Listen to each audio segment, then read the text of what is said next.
never wanted that game to end. Welcome to NBA Today. We're only 11 days away from the end of the regular season and the race for the postseason. It has never been tighter. It's one of those, if you don't jump to put your jeans on, that's the energy here in the Western Conference. Coming into action last night, seeds 3 through 8. They were separated by only 4 games, but things got shaken like a salt shaker last night when the game of the year tipped off in the Mile High City between Anthony Edwards' Wolves and Nikola Jokic's Denver Nuggets. The Wolves were coming here in this one.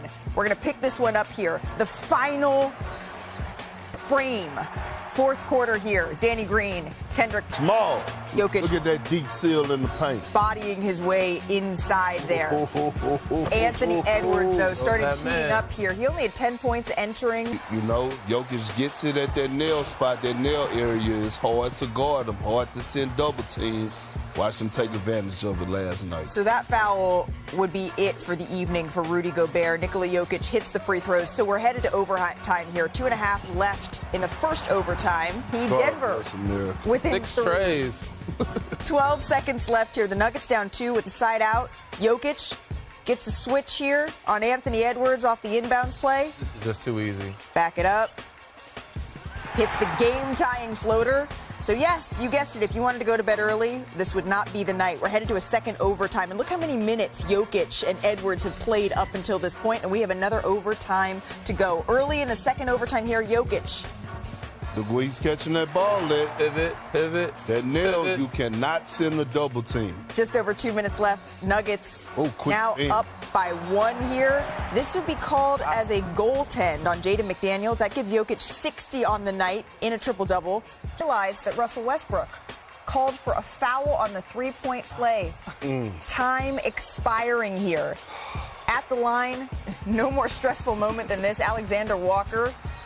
Big 26-point performance, perhaps. He made big shots for us all night long, every quarter. Whenever we needed it, he came through in the clutch. He made the right plays. He was poised down the stretch. So whatever I did don't matter. What he did, he was the MVP tonight.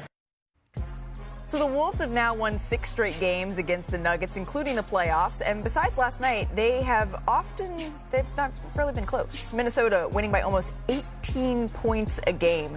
There are nights when it's hard to fall asleep. This is why we love the NBA. Let's start with the Stars, Perk. A huge night here from Nikola Jokic in a 60-point triple-double. And just a simple reminder that of his greatness, but also when we talk about the MVP conversation, that's beneath him. When we talk about the best player in the world conversation, that's beneath him. It's time to have different conversations about Jokic. He's already a top 20 greatest player of all time. Now you start to ask, where do he rank for his top centers?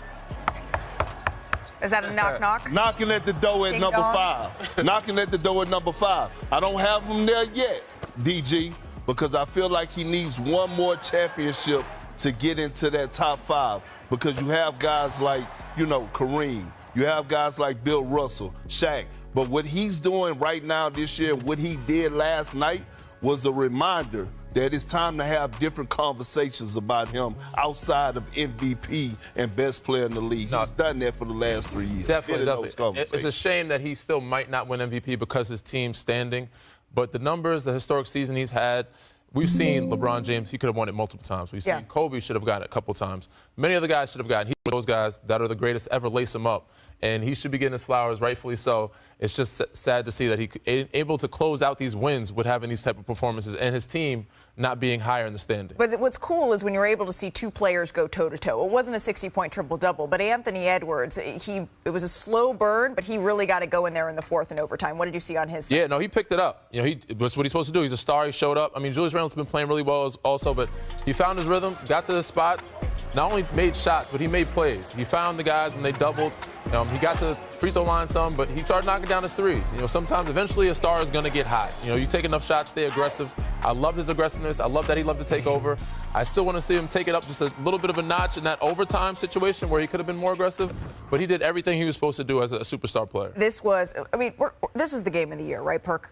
Yeah, Yeah, I think it topped the Cleveland OKC game. That one was pretty good, but it was right up there. These are the nights that it's like you're already looking forward to coming into the show the next day to be able to dissect every angle of this game.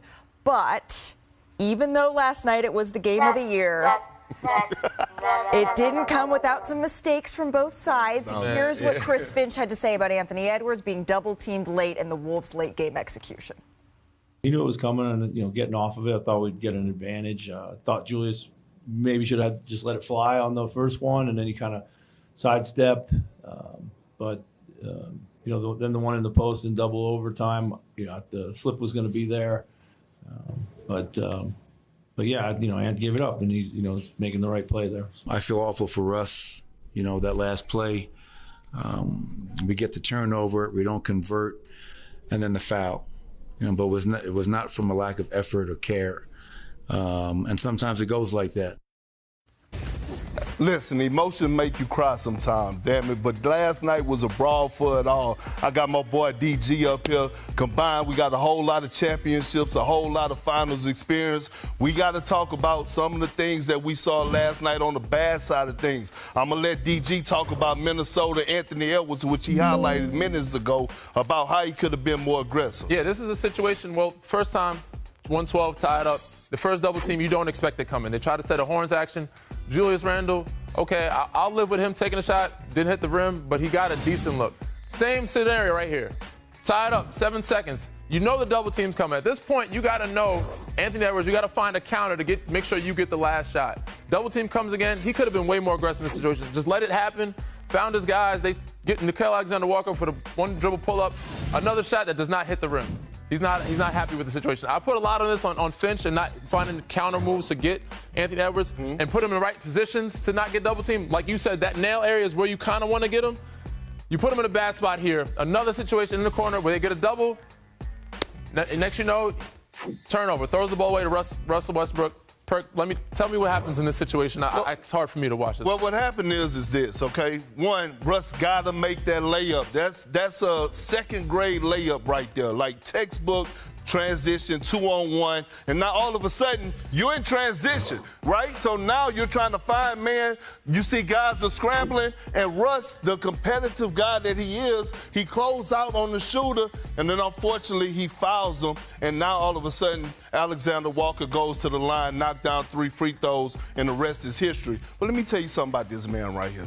I see the internet going crazy and blaming Russ about the loss. Yes, could he have made the layup? Absolutely. But the foul, that's just the competitive nature. He's a future Hall of Famer. By the way, he's done more this season for the Denver Nuggets on the good side of things to have them, number 3 in the Western Conference than he has on the bad side. I know we saw a historic night from Jokic last night. I know they wanted to get the win for him. But at the end of the day, man, let's not disrespect this man too much from the competitive side of things, the way he competes night in and night out. I'm pretty sure Russell Westbrook lost sleep last night behind that game. Yeah, there was definitely some frustrations. You saw Aaron Gordon leaving the floor even before the game ended, and there's surely some things the Nuggets would like to do differently the next time they face the Wolves, again, maybe in the postseason. That had to be Steph Curry's feeling back in December, the last time the Warriors. Xin chào các bạn đã quay trở lại với kênh YouTube của mình. Bây giờ mình sẽ đi tô màu để gửi tặng đến các bạn. Mình mong rằng các bạn khi xem video của mình thì sẽ có những phút giây thư giãn. Và để làm được video tô màu thì mình cần chuẩn bị những dụng cụ. Đây là những sản phẩm mình in sẵn để mình dùng để tô màu. Đấy, đây là những con vật này. Đấy. Đây là hoa quả này, còn nhiều sản phẩm khác nữa. Và để làm được video tô màu thì mình cũng cần chuẩn bị đó là điện thoại để quay video này, giá đỡ điện thoại này. Đây là bút sáp màu này. Bây giờ mời các bạn theo dõi quá trình mình tô màu. Và các bạn đừng quên ấn like và đăng ký kênh khi xem video của mình. Mình cảm ơn các bạn rất là nhiều.